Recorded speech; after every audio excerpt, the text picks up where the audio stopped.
फैसला आप ही के पास है, जो आप कर देंगे फैसला वो हम सारे लोग मान लेंगे। कहाँ से आना हुआ? मिर्जापुर से। पहले नाम बताएंगे आप? मैं समान हूँ, लेकिन पहले मैं बता देता हूँ, मैं ईडब्ल्यूएस का भी हूँ। ईडब्ल्यूएस का भी विरोधी है।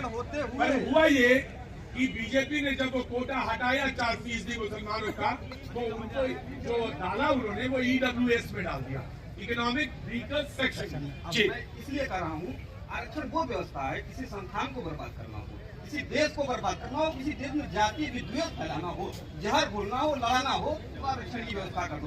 आप शांत रहिए भाई साहब, मैं आपसे 1 to 1 भी कर सकता हूँ।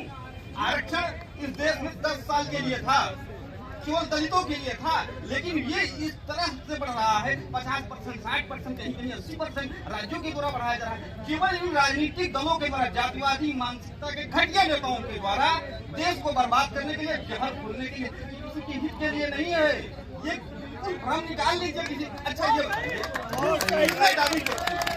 उनका बाप भी अधिकारी था, उनकी माँ भी अधिकारी। इनका टीना दाबी हाँ चलिए कोई भी। ऐसे तमाम उदाहरण है। इस देश में नेता मायावती मुख्यमंत्री बन जाने के बाद दलित की बेटी है, वो दलित के श्रेणी से बाहर ही नहीं हो पा रही। ऐसे तमाम इसका वो तर्क देते हैं कि आप जब समाज में समानता लाएं, समानता कैसे आएगी? आप तो हर चीज देखने लगते हैं, नियमित देखने लगते हैं, तो समानता कैसे आएगी? मैं खुद हूँ, मैं देखता हूँ।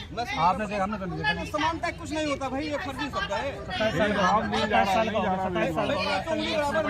कॉलेज में पढ़ लिया ना, यहाँ भी नहीं देखने को मिला मुझे। उसके बाद एक समाज को जो है वो दिल्ली में तो कम से कम मिला नहीं देखने को। क्योंकि बाकी समाज को मिला। 75 साल हो गए, 75 साल हो गए। किसी जाति विशेष के बच्चे ज्यादा स्कूल में जाते हैं, और जैसे आदिवासी है वो नहीं जा पा रहे, दलित है वो नहीं जा पा रहे, या जो वीकर सेक्शन